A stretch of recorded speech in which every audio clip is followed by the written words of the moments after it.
And so, my fellow Americans, ask not what your country can do for you. Ask what you can do for your country. Welcome to the Politics Prepping and Paranormal Podcast.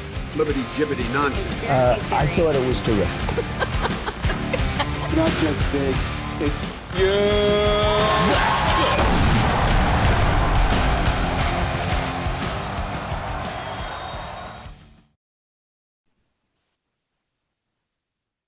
Welcome to the Politics Prepping and Paranormal Podcast. My name is Jeff Morey, and I'm your host. I've been on the paranormal for a little while here recently, and especially with all the recent news regarding disclosure, whistleblowers, and congressional hearings, it's certainly been a big topic of conversation lately all over the world. But other than talking about some of the big stories and political news every week, I haven't done a show in a while about politics. So I figured it was about time to circle back, as Joe Biden's puppet press secretary used to say, and do a show talking a little politics. So this week I'll be welcoming Gretchen Wollert to the show. Gretchen is the author of a couple of great books about a couple of American icons, past and present, that being Abraham Lincoln and Donald Trump. Did a show a little while back titled Donald Trump, the First 60 Days, and being we are now over 230 days since President Trump was inaugurated as the 47th president of the United States, I figured it was about time we again discussed his performance in his second term. So I'm looking forward to talking Lincoln, Trump, and politics with Gretchen, but before I welcome her to the show, I did want to talk about a couple of exciting changes that I have going on. First, I wanted to announce that I am now officially on Rumble. Rumble is a great conservative-first platform and has become an amazing forum for open, candid discussion and free speech. So I'm excited to join Rumble, and I hope some of you will look me up and subscribe to my channel there. Second, I'm making a change to the format of my show. Starting, now, I will no longer be discussing weekly news and events on topic shows or shows where I'm having on a guest. The reason being, number one, there's usually so much to talk about with my guests, I don't want to take away from any of their time. Number two, I frequently welcome prominent guests who are celebrities and prominent in the paranormal world, so to speak, and they aren't here to talk about politics. And many of them intentionally stay away from politics altogether because they know how divisive politics can be amongst Americans these days, and quite frankly, I don't blame them. For the record, I have never yet had a guest who mentioned or in any way spoke out against my personal political beliefs or seemed to have an issue for doing my show for that reason. But as I do continue to grow, I do always want to be respectful of the beliefs and views of others, even when those views don't coincide or align with mine. And a lot of people that tune in to watch my topics about both the paranormal and prepping probably don't want to have politics shoved down their throats. Believe it or not, there are actually more Democrats and liberals that are preppers out there than what you might think. And number three, because quite frankly, I just have so much to say these days, and I don't feel like I have enough time to actually talk about it in the interest of time and keeping the show relatively short enough that you aren't having to sit and listen to me for hours. So for all those reasons, starting next week, I will start doing a bi-monthly show segment that I will be calling The Rundown, in which I will get into great detail about politics, news, and current events and offer up a little more political commentary, as well as doing a deep dive into some of the more polarizing and interesting topics. I have quite a bit more I want to talk about regarding Charlie Kirk's assassination and the things that just don't add up to me, for example. So, starting next week, I'll be covering that topic in detail, as well as latest news regarding UFO disclosure, conspiracy theories, and well, whatever else is new and interesting to talk about. I also just picked up a new webcam from a friend of mine. Shout out to my buddy Justin, who gifted me his nice webcam. He was doing a lot of gaming streaming, but he's also now super busy, so he just didn't have time to use it anymore.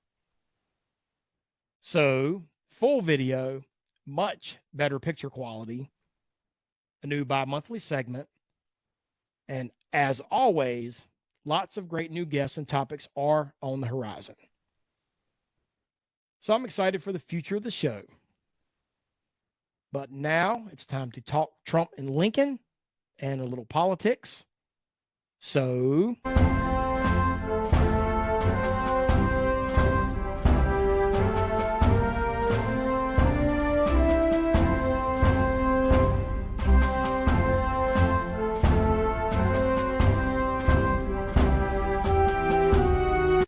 I would like to welcome my guest, Gretchen Wollert.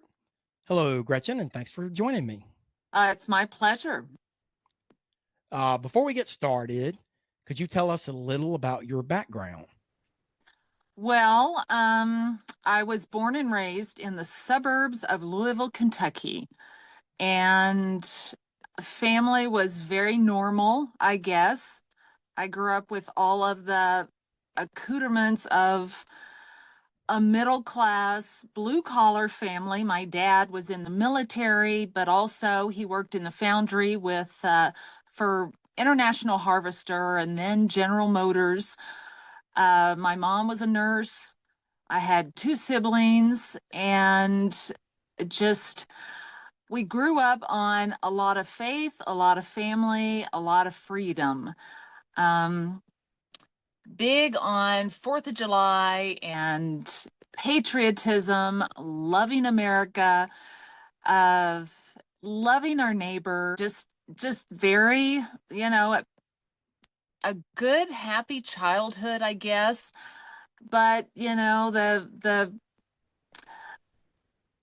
just really normal American upbringing. Went to college in East Tennessee. Also went to college in Southern Colorado. After I graduated college in East Tennessee, went to a liberal arts college called Milligan College near Johnson City. I graduated, learned to love history there. Wonderful history professors. Also loved English, loved the sciences. I loved a lot of things in college, but ended up with a history degree. Headed west when I graduated. Decided that I was meant to be out west. Loved the idea. I guess when Greeley said, "Go west, young man," that is what I did.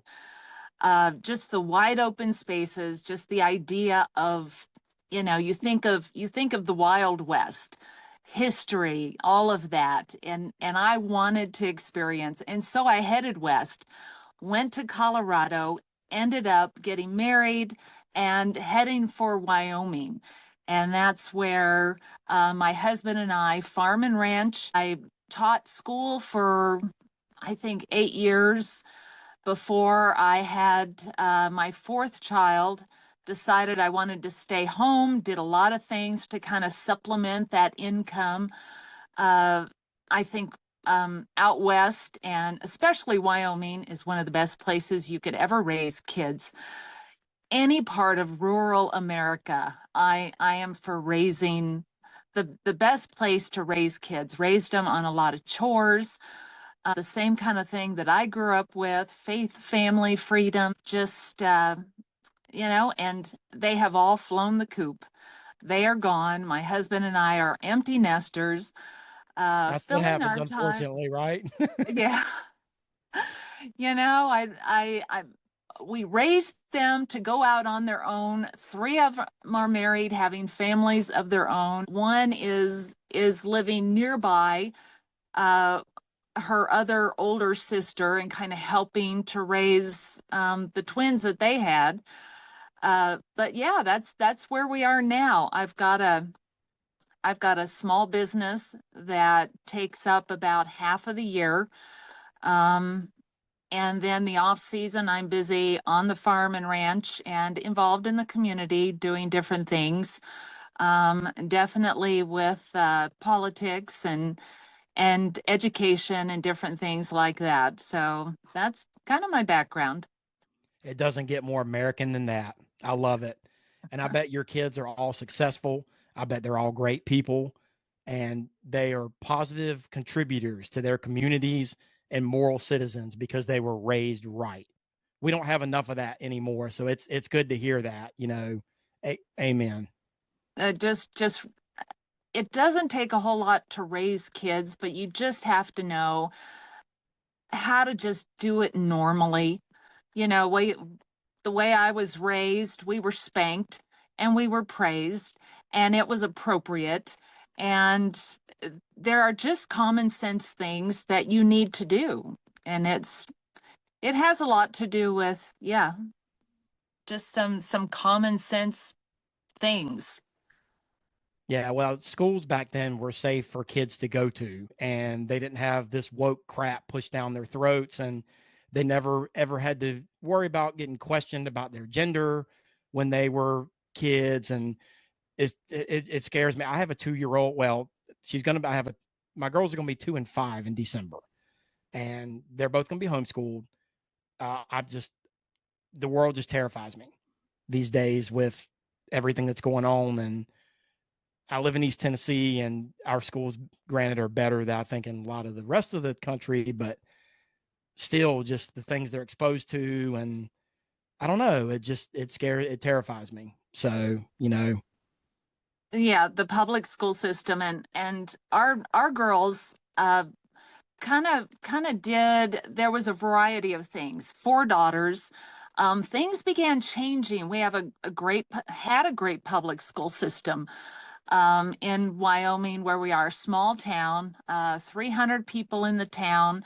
The school, the girls were all involved in sports. They had to be. We made sure they were active and busy. But some of my girls began and spent a few years in the private Christian school that was here. I helped to homeschool a few things when 2 of my daughters were in high school. And it was later, and I realized that the American history class that my 3rd daughter was going to have was with a very liberal teacher. And at the time, the school was it was open to, I just said, hey, she needs to have an American history course that is real solid history, and we want to do it homeschooling. And so we did. Well, with my 4th daughter, and that was the best thing, my daughter Gabrielle, she said, Mom, that was the best thing I could have ever had was American history, the way it should have been taught. And she just loved it. She got so much out of it. And those things go on and influence you in the rest of your life. And of course, American history, if you don't know the history of America, you are really missing out. You don't understand not only where we came from, but where we are headed and why we should not head in certain directions. Right. But it's all in history. But my youngest daughter, she had some issues with math, and the school was not very it had begun changing from my oldest daughter to my youngest daughter. The school became more liberal. They focused on things that were not as wholesome, just like you were talking about. The woke crap that has been going on is the most ridiculous stuff. But Democrats have been historically ridiculous and absurd. And as knowing what Abraham Lincoln had to go through in dealing with Democrats, it's history.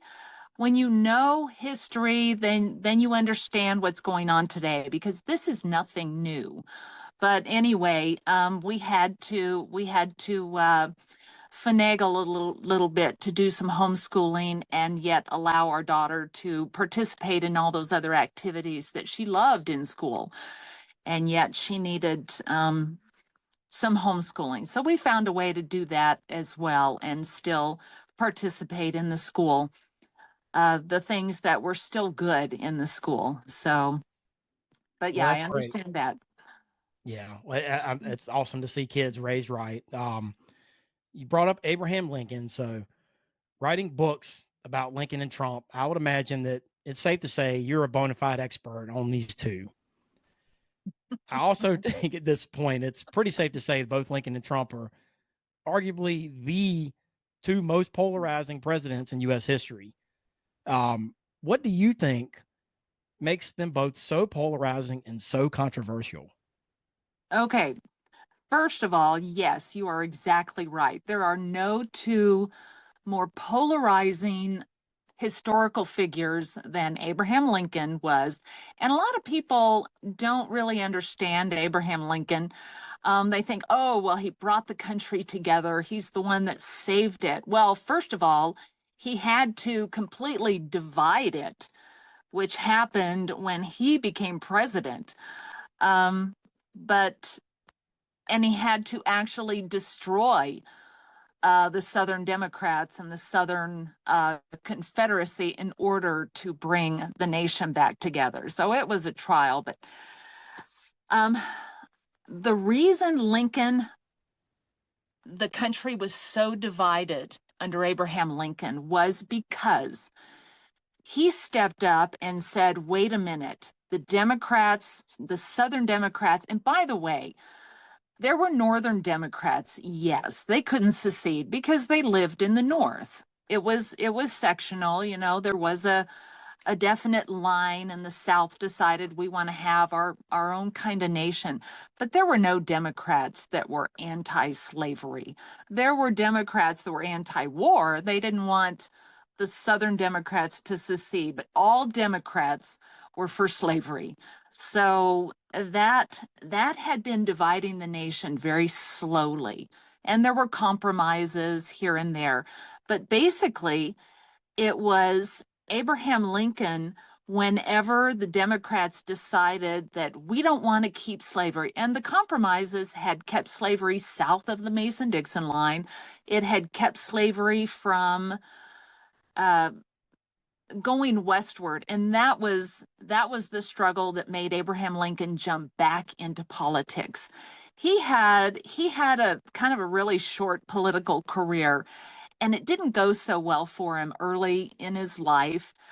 He did a stint in Congress, in the House of Representatives, 2 years, and wasn't really successful.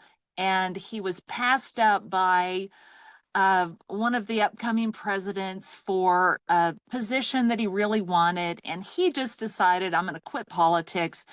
And he became a lawyer. And for almost a decade, he worked at becoming the very best lawyer he could. But in the meantime, slavery had been fomenting, and the desire for the South to not only keep slaves and believe that it was a necessary evil, but society had begun changing and slavery had become more successful. Slavery was, the Democrats began saying that it's no longer a necessary evil, but it's a positive good. And they were saying it needs to go into the northern factories. It needs to go west.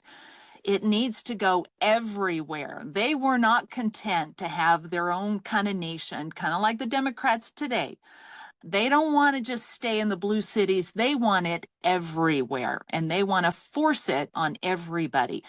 Well, in Lincoln's time, whenever the Kansas-Nebraska Act came up, and his arch rivals, Stephen Douglas, decided that was the way to go. We were going to have the people in Kansas and Nebraska, and they weren't states yet, they were just territories. But slavery, it was going to be spread all the way across the nation, and that was the issue whenever Abraham Lincoln jumped back in. The Dred Scott decision was a Supreme Court decision that said Black people cannot sue because they're not citizens, and they cannot be citizens.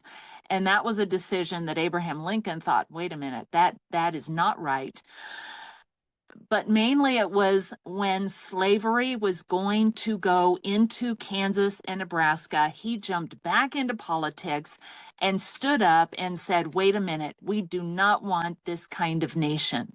And basically, that's what caused the South to secede. Abraham Lincoln won the 1860 election. And even before he did anything, the South seceded. There were 5 states that went immediately, and then later 7 states. And then by the time it was all over and the first shots were fired for the Civil War, there were 11 states that were a part of the Southern Confederacy, what they wanted. And all because Abraham Lincoln stood up and said no. And I guarantee you, if he had not jumped back into politics, the nation would have slowly just become a slave nation. It would not have gone into civil war right then. So that was the huge divide, simply because Lincoln stood up and said, we're not going to do this.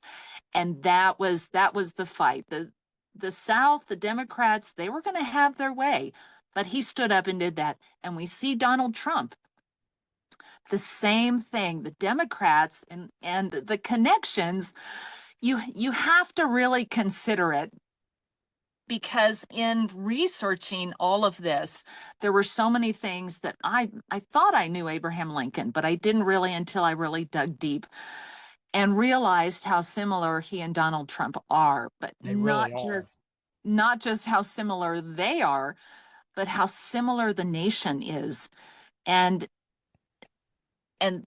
basically today you have Democrats who want a certain kind of nation. And we all watched it. We all have participated in seeing through, the Obama years, and then realizing that we understood where the division was happening, and it had been happening for decades.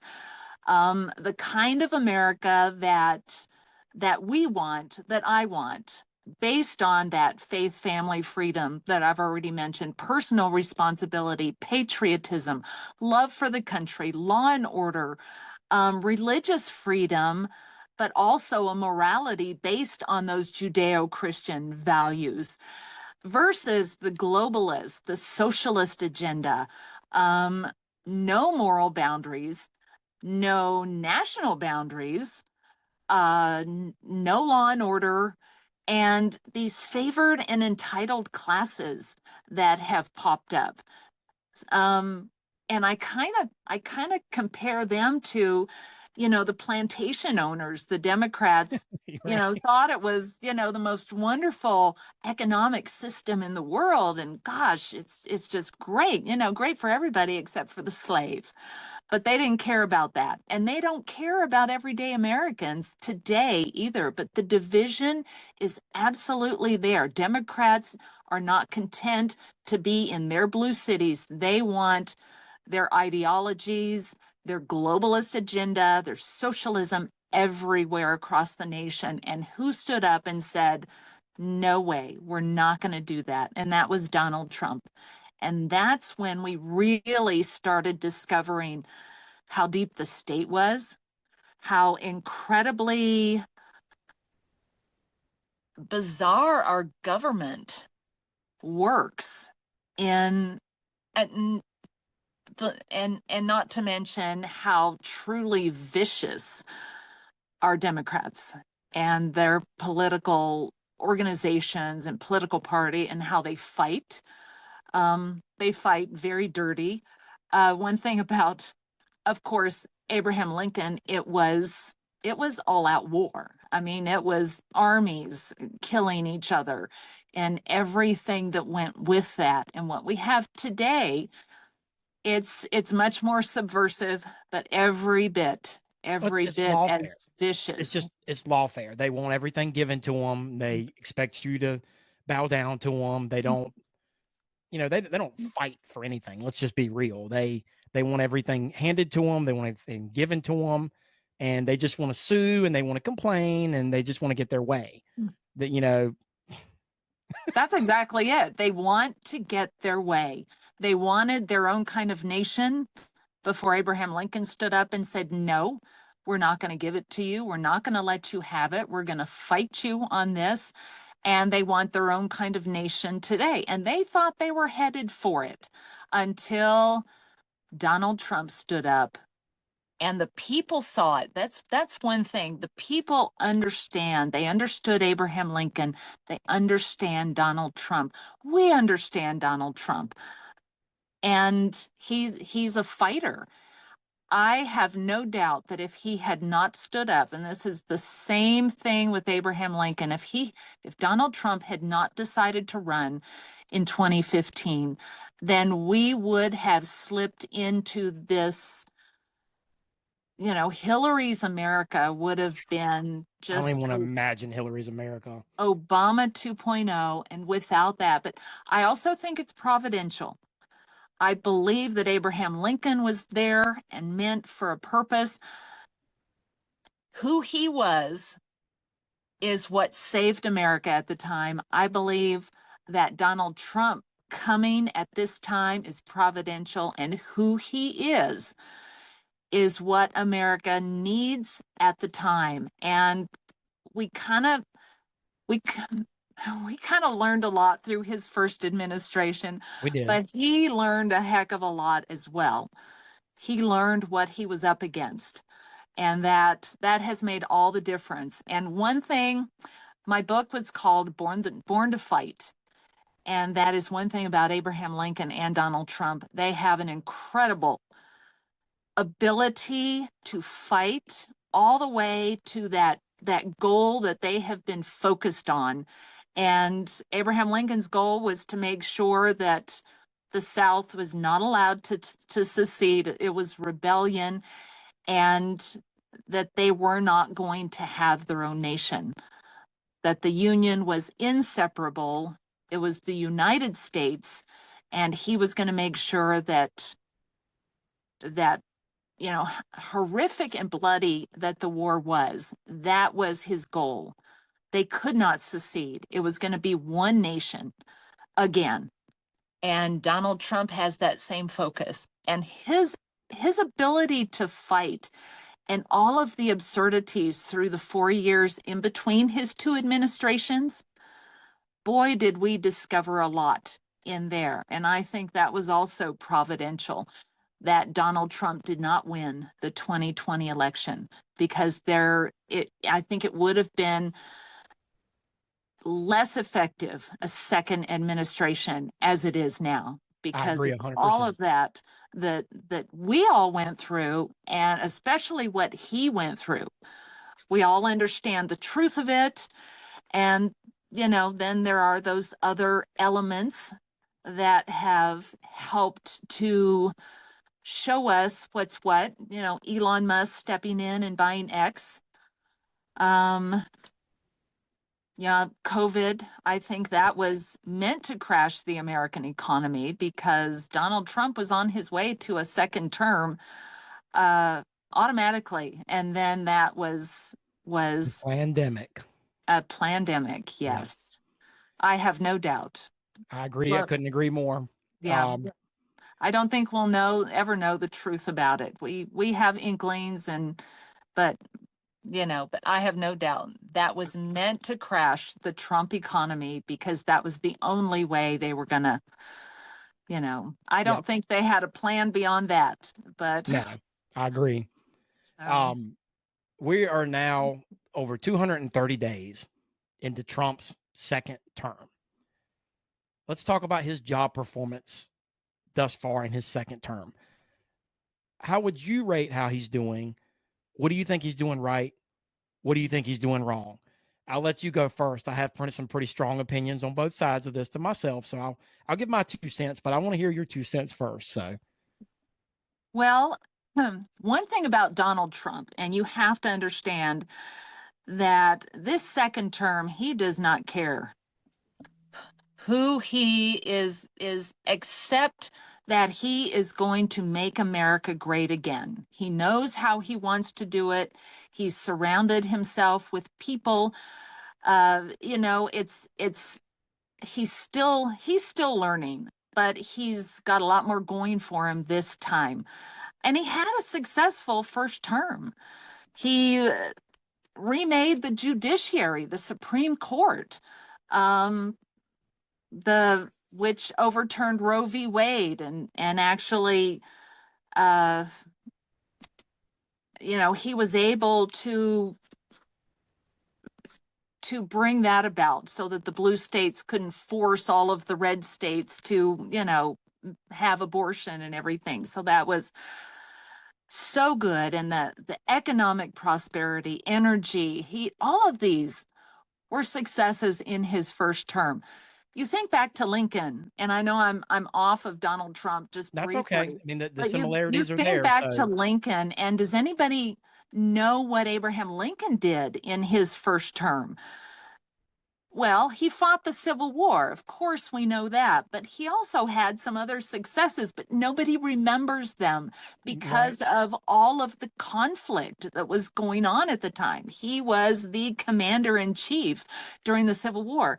But they passed the Homestead Act. They passed they got started on the Transcontinental Railroad. So he had some great successes, but nobody remembers them because of the conflict. And Donald Trump's first term, I think B- is about all he could do, simply because he was so disadvantaged. He was like me. I had no clue how vicious the Democrats were. Everything they say is exactly the opposite of what is true. So all of their words are great, and they have wonderful names for all of these policies and bills, and which don't have anything to do with what they really do. And so Donald Trump had to learn all that because he was an outsider. He had no He'd never clue. been in politics before. Period. No, he had no idea. So Lincoln had that up on Trump because at least Lincoln had been in politics. But, when you start out your administration with a civil war, that's a huge disadvantage. Well, Donald Trump was disadvantaged his first term, but he had a lot of successes. But didn't quite roll back everything that he wanted to. Of course, he wanted that second term, but we know how that worked out. And we learned a lot, and he learned a lot. Second administration, Donald Trump is not going to hold back on anything that he wants to do. The only thing that's holding him back is, the aggravating Republicans who just can't seem to give him 100% support, and very frustrating. But Lincoln dealt with that too. He had it coming from all sides. He just could not satisfy everybody. I would give Trump definitely an A-. He still has things he needs to say a little better than he does.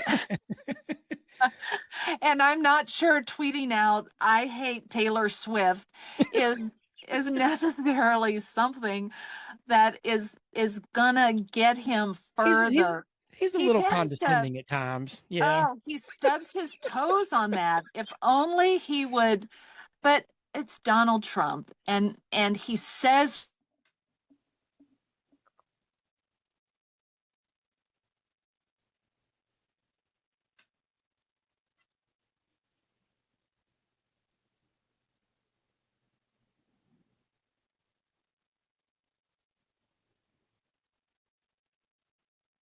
Gretchen, are you there? Hello?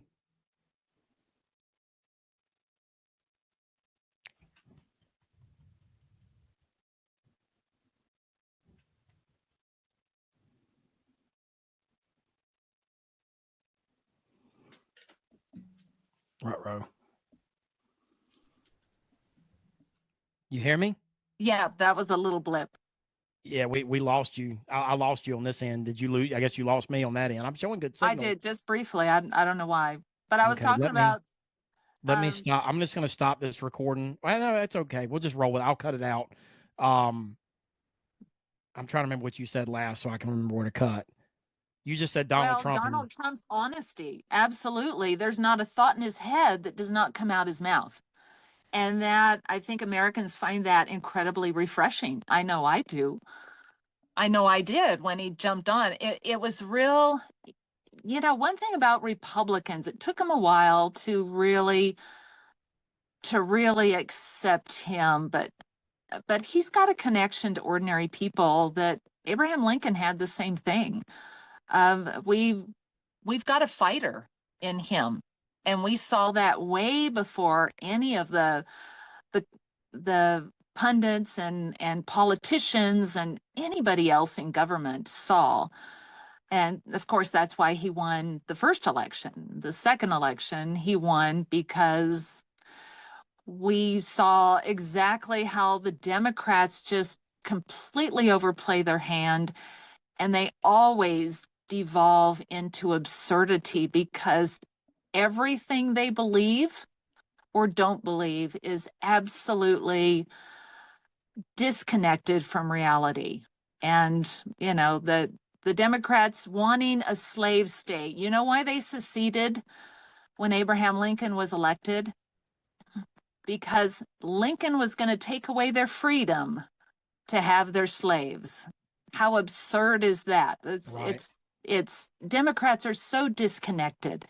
Men and women's sports, no law and order, letting criminals, violent people out on bail. The guy who just killed somebody in Charlotte, That was he had terrible. been let loose 14 times. Yeah. His own mother said that he is a dangerous man and he should not have ever been out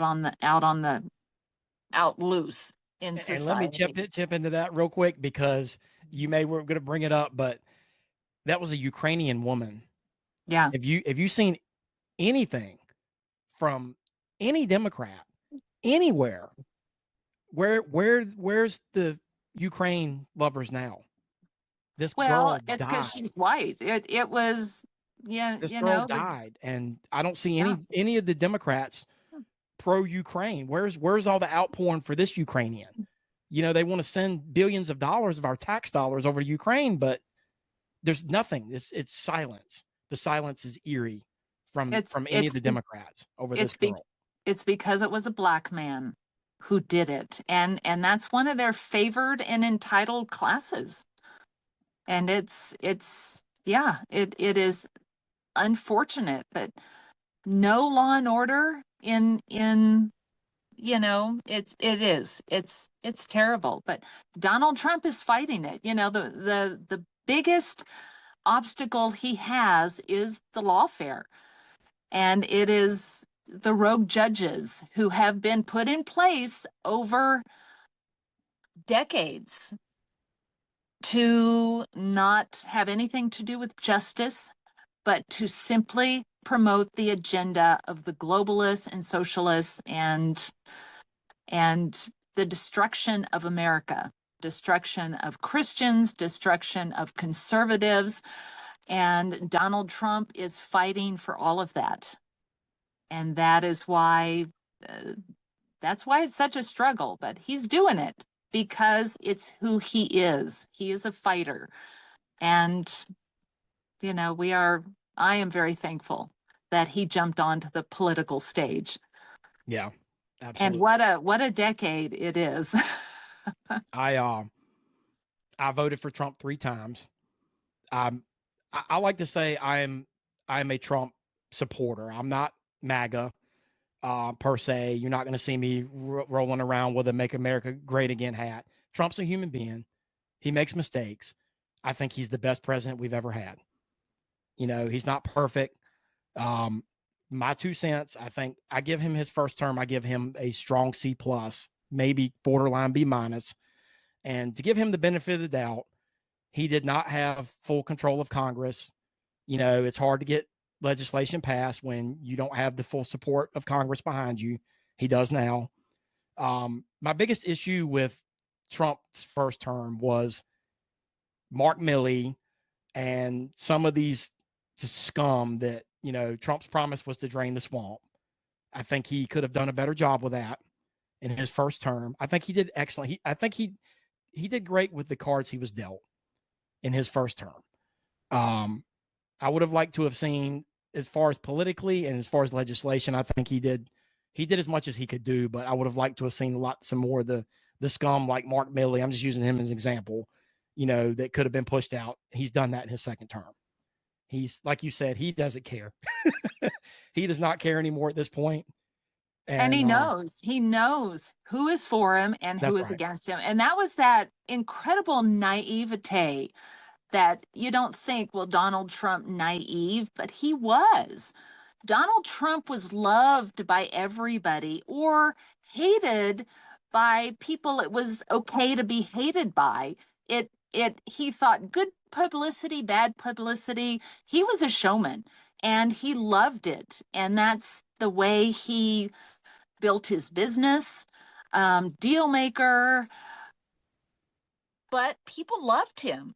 And, he still craves that. He's the president, and but he was so naive. He thought, jumping in, I'm the president now, and all of these people are now for what I'm for. And that was so far from the truth. But he did learn that. He did. But it took him a while because his mindset is, it's that arrogance. It's that arrogance that got him to the presidency, but it's also the arrogance that kind of blinded him to some of the realities that took him a while to figure out. But thank goodness we had 4 years in which he could really find out who is for him and who is against him. I mean, talk about the January 6th debacle.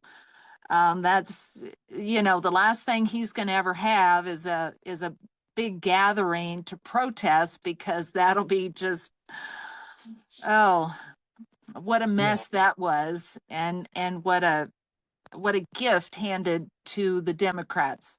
Well, absolutely. Well, it helped expose Adam Schiff and some of these corrupt politicians even more. It helped expose the corruption within the FBI. Mm-hmm. There was a lot of great. I feel for all these January 6th political prisoners, but a lot of good came out of that, because it brought forth a lot of the wrongs within our government, was exposed because of January 6th. So I'm glad you brought that up, because it's absolutely true. Yeah, but it's also a part of Donald Trump, and it was Abraham Lincoln as well. The opposition, it only drove Donald Trump to be more determined in his business career. And if you go back and you study more about Donald Trump, if he was told something was impossible, he would work twice as hard to make sure he got it done. It's just built into him. And the same thing with Lincoln. He had an incredible stamina that if there was adversity, he was going to overcome it. And Donald Trump he learned so much in that.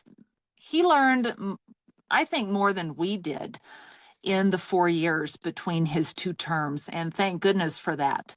Looking back on it, yes, it was hard. Losing, having an election stolen like that was tough.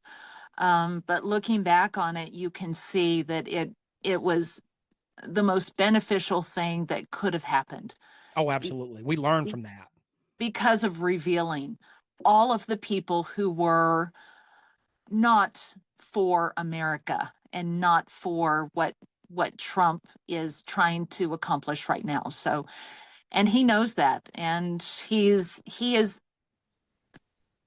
hyperspeed. What was it? The vaccine thing, Operation Warp Drive. Yeah. Well, he is Operation Warp Drive right now, because he knows that you've got to roll back all of these not only the corruption, but the public schools, and the Democrats have had decades to indoctrinate and, lead people to think that their ideas have merit, or there's something good in them. And that is terrifying when we know that the public school systems are in such a disarray and so full of that wokeness and the liberal ideas and teaching children. And so many parents don't understand that they think their school is okay, and yet there are things the kids are being taught. We hear about some of the worst things, and that is just awful. The sexual stuff that kindergartners are taught, but the drag queen shows, and yes, that's the worst of the worst. But also the ideas that people are victims, and that's, they don't know any better but to steal, and because they're underprivileged, and ideas like that, and that human beings cannot be responsible for themselves because they're a certain color, or they're a certain mindset. Those are those ideas that it's hard to put a finger on, but the schools are doing all of that kind of indoctrination. The entire society, of course, we've been watching it get more liberal, less Christian. But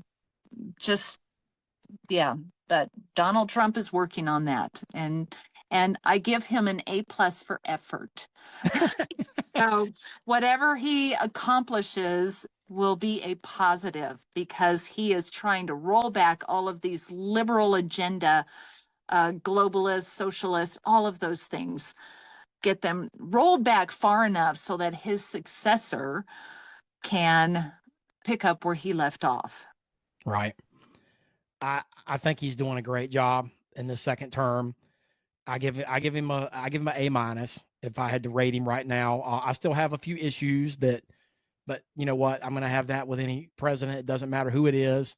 The Epstein thing, we won't spend 2 hours talking about Epstein, but I don't personally think he's involved, but I don't, all the conspiracy circles say it's a chess match, and it's just, it's the white hats and the black hats and this and that, but I don't think he was involved. I just think he needs to make a statement and say I wasn't involved, instead of saying there's nothing to talk about here, because it does build distrust within the American people when you say that and when you're not clear and, transparent about it.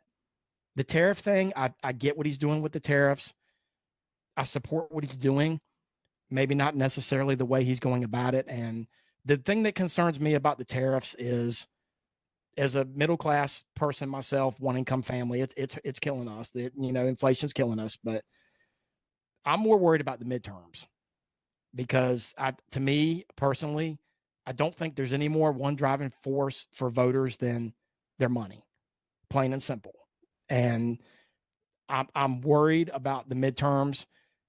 I think he's going to have to at least tap out on some of this stuff before the midterms, because I'm worried that we're going to lose some seats because of it. Because I think the Democrats know it. I think they're going to run off of it. They're going to run off the economy, and it's going to hurt the Republicans. Other than that, I think for the most part, he's doing a great job overall. He's a little condescending, but that's just Trump. That's the way he is. But definitely A- for me for this term. I don't know. I'm excited for the next 3 years. I think it's going to be great. There's a few things that need to be worked out, but overall, I think it's great. I think we're heading in a great direction. You're right about the economy, and its elections are just so connected to that. And it's a big deal. I mean, we can't, the economy has to work for all of us. And one thing, and I think your A- is right on the mark, because Trump he knows the economy has to boom, but coming off of those 4 years where the Biden inflation and the government printing so much money, and inflation at COVID that just escalated everything. And Trump knows how to get the economy rolling, but he's a little off on the time that it's going to take to get there. Yeah. Yeah. He, Well, he like you knows say, he's trying to tariffs. go up warp speed. I mean, Yeah, you yeah. can't do it. Fair trade was a big deal in his first administration, and tariffs this time, he's got to do it faster. He can't wait to get these trade deals done all by himself. The tariffs have to bring everybody to the table faster. And he knows that. It's just not fast enough. It's not fast enough to bring down that inflation. The Fed is against him. The Fed is Absolutely. 100% political. And always has been. Always has been. Do you know that it is not a government entity? It is a private I did know that. organization. Yep. A lot of people don't know that. It's called the Federal Reserve, but there is nothing federal about that. And it is 100% political. They don't want Trump to succeed. They have been in this mindset forever that and he's fighting against that. I mean, it's inevitable. They're going to lower rates, and that's going to help things out. But Trump's got all of these things to juggle.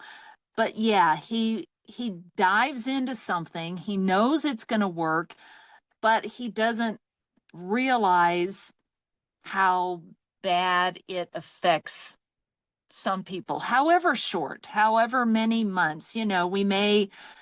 Things may really start booming in the next few months and just head upward from there. But we've already been through how many months, and it's just taking longer. There are a lot of stubborn countries out there, not to mention Russia and Ukraine, and Trump trying to bring peace to the world. So he's got a lot of chess pieces he's moving at the same time. Government corruption, trying to reduce all of the huge waste, fraud, and abuse that is going on with our tax dollars. And, gosh darn, I wish Elon Musk could have hung out for a little longer. I agree. But he's got his own many fortunes and many important deals to make.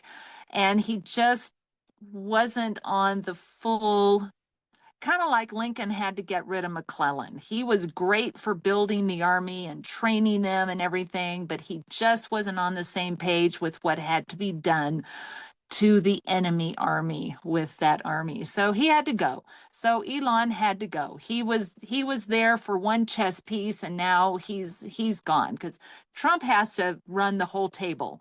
And we'll see how it turns out, but he is charging ahead, and I do appreciate that. So yeah, Trump and Elon, that was just made to blow up from the start, because you're talking about two of the strongest personalities. That's at some point that was bound to implode, but I think Elon came in, he did a great job of what he did. And he did. A lot of people say that was all set up too in the conspiracy circles, that they're still buddies and that was all part of the plan. And you hear all these things. You never know what's true and what's not, but it's fun to listen to it at least and hear about it. Yeah, so. Yeah. They keep their cards close to their chest sometimes. Yeah, they do. But both of them, it was kind of like a marriage. But Donald Trump, he's on his third marriage. Elon Musk, I don't know how many mothers to his dozen kids, but it was inevitable. If it was a marriage, we all knew it was going to go bad just because of who they are. So, but yeah, I think it was an important part of. I think it was huge for Trump winning in 2024. So, yeah. Definitely. Speaking of 2024, let's talk about 2028. And I want to ask you, this question has been brought up a lot. This generates a lot of strong opinions when people talk about this. Trump has teased and joked about the idea of running in 2028. Obviously, that's constitutionally not feasible. The Constitution would have to be amended in order for that to happen. He's even reportedly, I've seen pictures where he's talked to other world leaders about it in the Oval Office and joked about it. And what's your thoughts on this? Do you think he should be allowed to run in 28? Do you think the Constitution should be amended? Well, Donald Trump likes to explode the heads of people around him. He does. All the things that he throws out there, it just, I think he's focused. He's focused right now. He throws things out there just to distract people. He's very busy. He's getting things done. And Abraham Lincoln did this too. If Lincoln didn't want you paying attention to something, he would tell a story. He would get you laughing. He would send you off with these, all of these. He was the funniest person when he was in Congress, and he was the funniest person with anybody around him. But it was a distraction. It was a way to divert attention from what he knew he had to do. It lightened the pressure for him. He said, if I can't laugh, I would cry. And Lincoln was he had his depression that he had to deal with. He wasn't a real upbeat person sometimes, but he knew how to deal with that. But Donald Trump throws things out there, and it's meant to distract, and it's meant for people to talk about so that he can focus and get things done. Plus, he enjoys poking the bear. He enjoys, He does. He's president again. He did it despite them trying to put him in jail, trying to kill him. He overcame all of that, and he's president. And so, it's just part of his personality. I'm in charge. By the way, I think I'll just be in charge for, another full term. How about that? It's just him. I don't think he's serious about it. He is he's 77 now. Yeah. I think he's got 3 more years. He's got 3 more tough years. Yeah, and he loves it. He loves it. He has so much incredible energy. But I think it's going to take a toll on him, as it always does to presidents. And he's not any different in that regard. But I'm thinking after 3 years, he's going to be ready to pass the torch. Whatever is next. He's going to go on to whatever project he wants. Chalk up, I've been president. I've been president twice. I don't know what project he's going to have next, but I'm not sure it'll be president again. Yeah. Cause yeah. Yeah. So, I agree with you. I think he's probably just blowing smoke, but I'm a constitutional conservative. 22nd Amendment strictly forbids it. I don't think he's serious either. I think he's blowing smoke. I will go on record saying absolutely not. I will not support it in any way, shape, or form. And if they change the Constitution, then we're going to have a Democrat forever. Yeah. And we're going to have the same Democrat forever. So the Constitution was put in place for a reason. So yeah. So yeah, I think he's just poking the bear. I think he just loves to say things like that to get people their heads to explode, which they do. So they do, and they did. All right. Well, assuming he doesn't run in 28, and the Constitution is amended, everything's business as usual. Who do you think the Republicans put up, and who do you think the Democrats put up in 28 on their tickets? Well, this is funny. I saw something just today, and it listed Gavin Newsom's accomplishments, and every single one of the things of Gavin Newsom makes the perfect Democrat candidate. Better than Kamala Harris, better than Hillary Clinton. He has all of those things. He's ruined his state. He's absolutely anti-law and order. He's absolutely pro men and women's sports. So it would not surprise me if the Democrats did not put him up. But I think J.D. Vance is the logical choice. Yeah. I think he's an exceptional Yeah, he's just the VP right now. And yeah, I just got to know him in this last election, but I think there is a good, solid, conservative Republican president in the making there. And I think Marco Rubio is excellent. I think Vivek Ramaswamy is setting up himself. I think he's going to be the next governor of Ohio. So, we have a lot of great, but I think JD Vance is the top choice. And I I agree. I think he's an excellent choice. I agree There's 100%. not going to ever be another Donald Trump, just like No. there's not going to ever be another Abraham Lincoln. But I think JD Vance will be the next one. Yeah, I agree. I'll be honest. I've said before, I was not a JD guy, just because of the unknown surrounding him. I guess in the beginning, I was Tim Scott guy. I mean, he was my guy when Trump was about to announce his VP pick. I was on the Tim Scott train, but that first debate that I saw, that was all I needed to see from JD. He spoke eloquently. He spoke with fire, with passion, and he just drummed up support like it was nobody's business. I mean, everybody just rallied behind him, and I think he can do the same thing for America. So, I mean, I agree 100%. There's I think everybody you named, I like as well. I think we're on the same page with all those people you named. I see all those as being potentials. I could see a dark horse, a Nancy Mace, or I don't know. I see there's a few other ones I could see trying to slip into the mix, but I think absolutely you nailed it.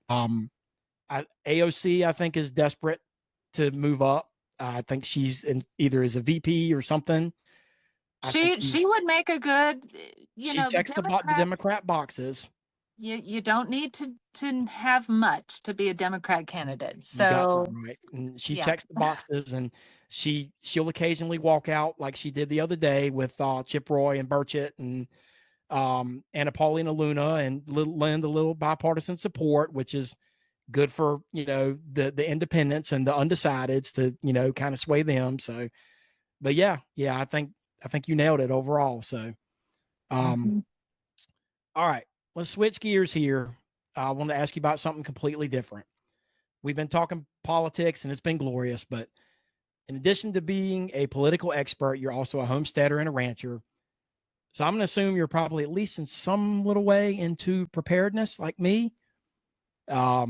With all the turmoil in our world and ever increasing threats from China, Iran, and other enemies, foreign and domestic, what steps do you and your family take to prepare and survive whatever this insane world throws at us?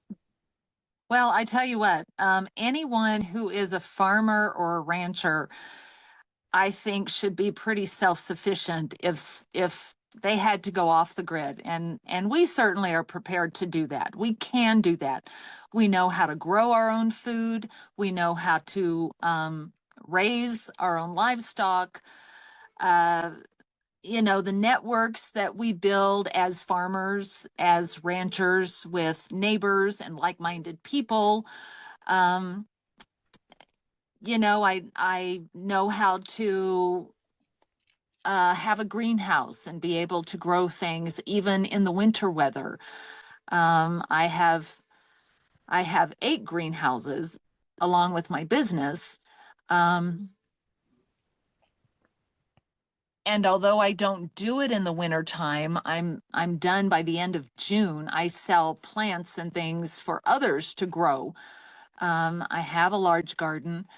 But I certainly was definitely thinking about, well, if we need to start, using our greenhouses during the winter, growing food, constantly and doing other things like that, I was prepared to do that.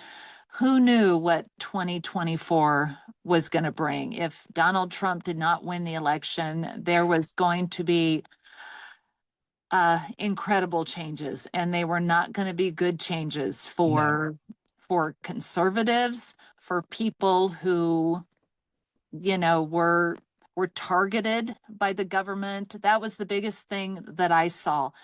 If we did not get a Republican in that White House to roll back this stuff, then all of the targeting of the J6 people who didn't even do anything, the FBI raids of people just because they were conservative, or they were Trump supporters, or they were Christians, or I was they going to were, say, let's not even sugarcoat it here.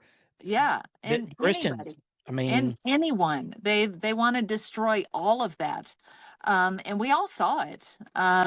We have quite a collection of guns and ammunition. We always, whenever there's an auction and it has ammunition, you can usually get a couple of boxes full really cheap, because that was the first thing that was going to go. Was they were going to find a way to take our guns, find a way to take the ammunition. And we know with the Second Amendment and American history, if they take the guns, then you have no way to defend yourself against the government who wants to take over. amen. When I'm always looking for good guests on my show, and I remember I've seen some of your content, and I looked up your profile, and I saw that you were a homesteader, you're a rancher, all this. I was like, Gretchen's my kind of people right there. I was like, I love it. So, yeah, I consider myself to be a geopolitical prepper. Which well, we have generators also, so we know how to, if we have to, go off the grid. So yeah, we kind of, it takes a lot of, my husband is very knowledgeable about anything mechanical or anything that and livestock. He knows all of that, and I know best about growing things on a smaller scale. But yeah, we were thinking about that, because there were no guarantees that Trump was going to win that election, even with Kamala Harris as his. right. Yeah. I love it. All right, let's talk about your books. Born to Fight, Lincoln and Trump, and The Magic and Mayhem of Donald Trump. What was the inspiration to write them? And without giving too much away, could you just tell us a little bit about each one? Okay, well, Born to Fight, Lincoln and Trump, 2015. Think back to that. Donald Trump came on the stage, and over the course of, I don't know how many months, he knocked down like dominoes all of the other Republican candidates, to the complete disbelief of the mainstream media and even everyday Americans. It's like, what's happening? Well, we saw what he was all about. By the time the election rolled around, and we knew that we had a champion in Donald Trump, and so many people realized that, and the division, and the one of the Americas, either the Democrat vision or the Republican vision, was it was a battle. And that was what the election was all about. And he won with less than half the popular vote. He came with a first lady who was very fashionable, and yet she was completely ostracized by the media and the elites in Washington. And he came with a 10-year-old son.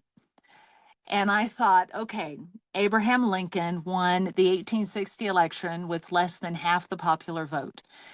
His first lady, Mary Todd, was absolutely lambasted for her fashion, for who she was. She was ostracized by society, and he came with a 10-year-old son in the White House, and I'm like, oh my goodness. Those are odd similarities, but they are there. And I started digging deeper. Lincoln was very tall. Lincoln had, and before you know it, I had hundreds of similarities, and I was on a mission. I was absolutely focused to see this incredible new president we had, Donald Trump, which nobody expected. He was an outsider, completely outside.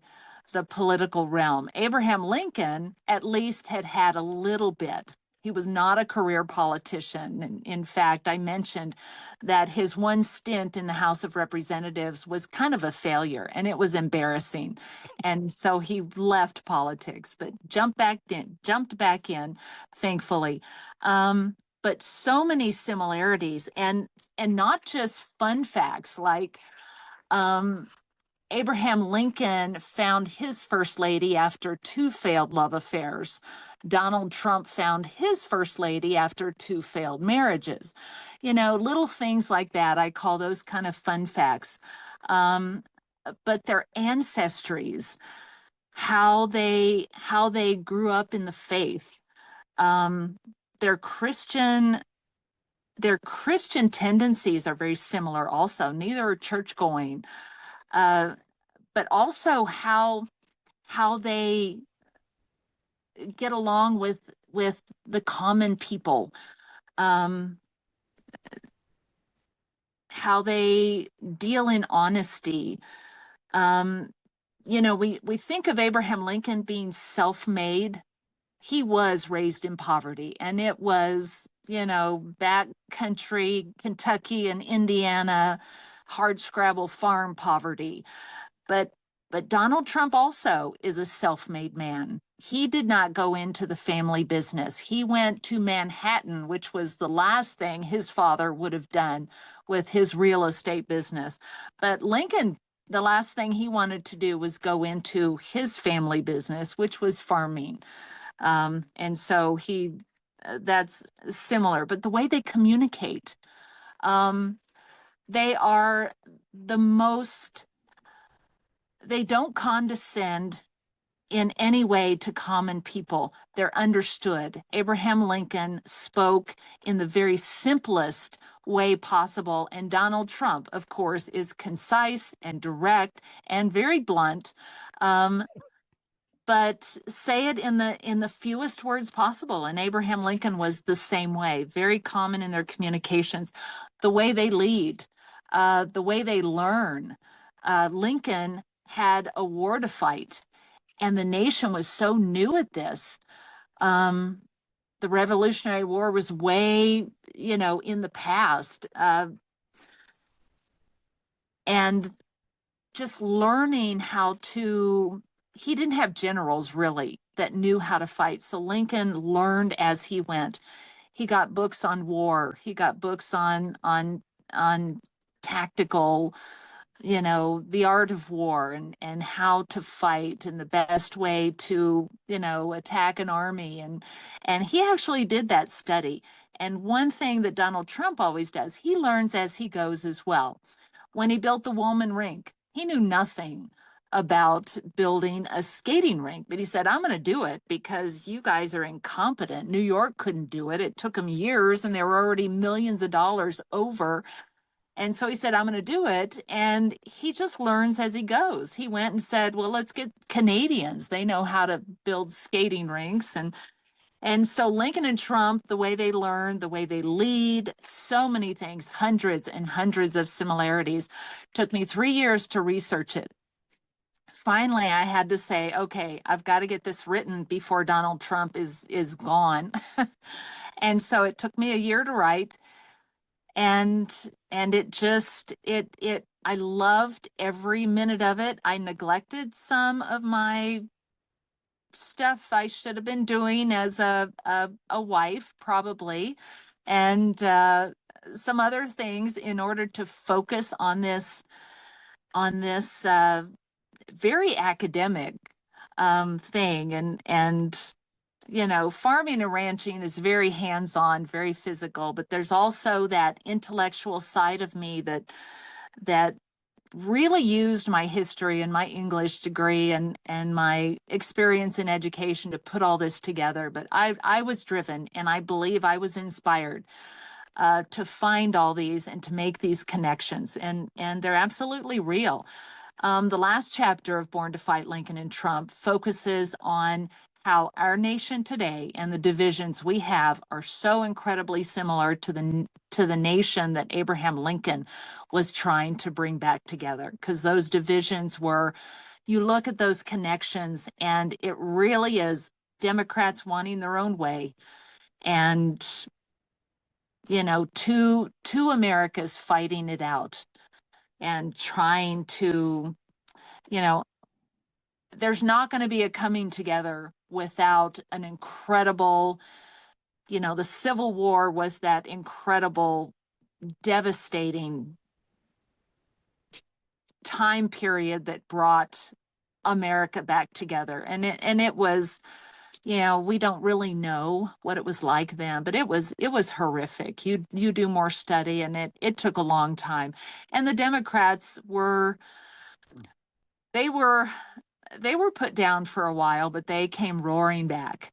And I'm afraid that Trump needs to really do a lot more in his next 3 years, because the Democrats have something more needs to happen in order to actually make sure that they are down and out for longer this time, in order for America and for us to be free.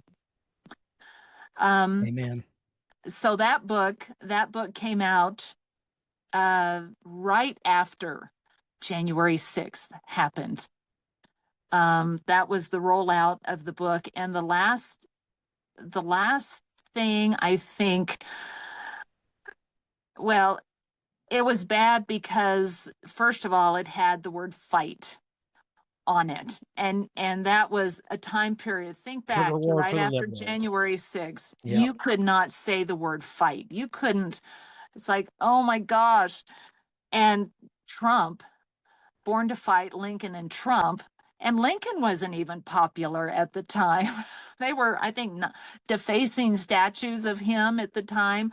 So not a good rollout. But anyway, it's a great book. If you want to understand these connections, it's every bit as appropriate right now as it was 4 years ago.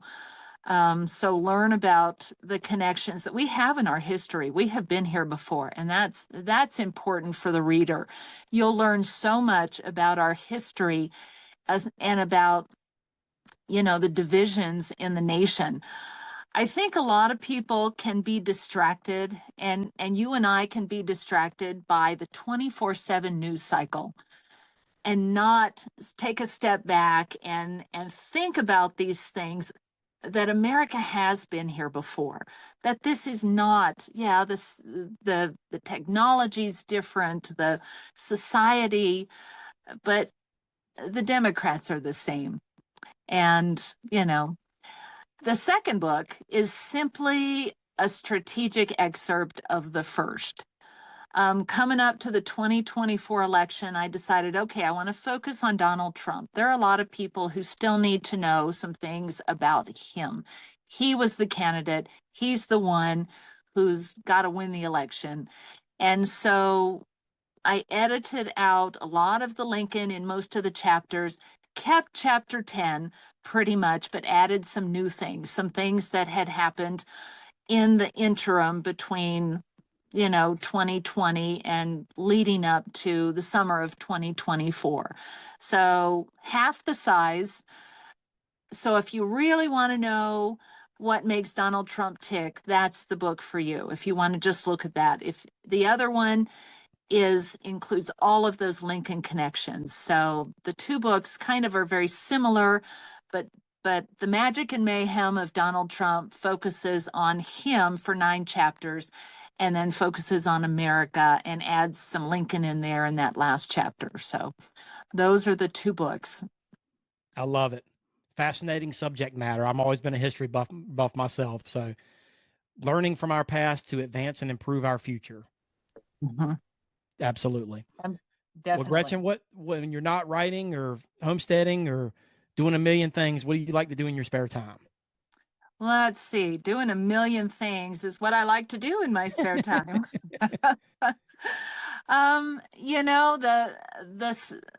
The garden center and small business that I have, basically my husband's busy with the farming, and I go off and I farm flowers and plants, and it's a garden center, and I fill 8 greenhouses.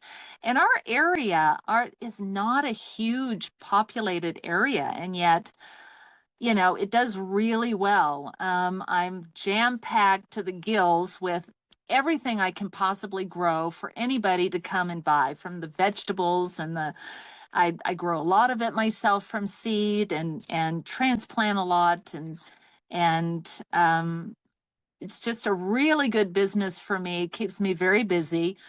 And then by the time June rolls around, everything is sold off. Everybody else is growing what I have sold them to grow. And just summertime is here.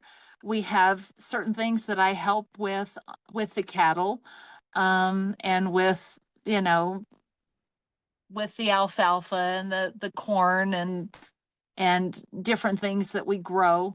I'm responsible for raking ahead of the baler. So that happens in the summertime, at least 4 times. We're about to have our 4th cutting of alfalfa. So we're about to chop our silage for our corn. So that kind of fills some things. I am the cook. I am the housekeeper. I also, I am a huge Buffalo Bills fan.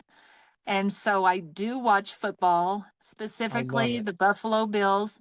We love Josh Allen. I'll say, must be a Josh Allen girl. He went to the University of Wyoming, which is all 4 of my daughters graduated from the University of Wyoming, and they were there when several of them were there when Josh Allen was their football star. And so we love him. And when he went to the Buffalo Bills. So we are huge Buffalo Bills fans. And so it is football season. We do watch them. And we also like watching the 49ers because we are huge Christian McCaffrey fans. Oh, okay. He is so fun to watch.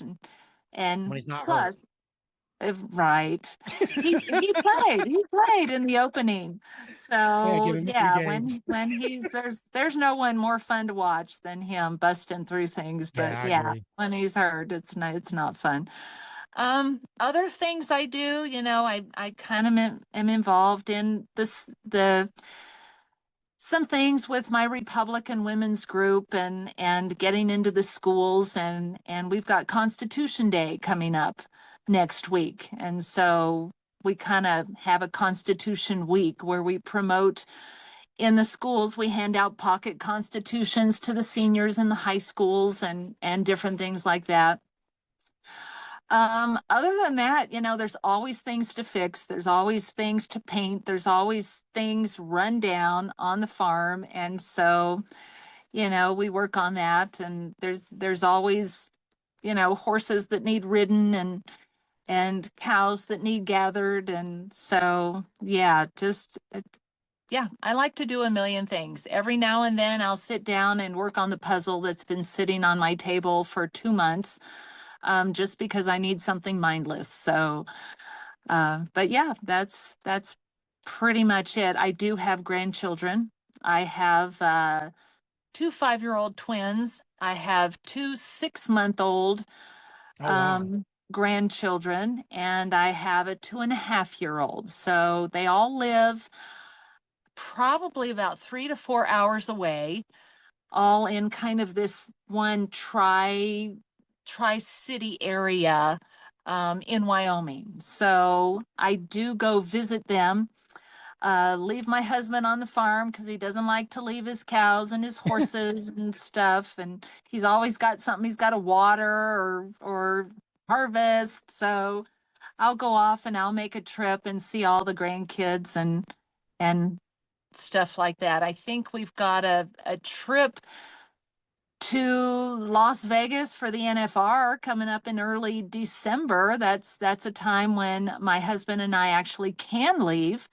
The National Finals Rodeo is kind of a fun thing to do. We watch a lot of rodeo on TV. So, yeah. Great American patriots. I love it.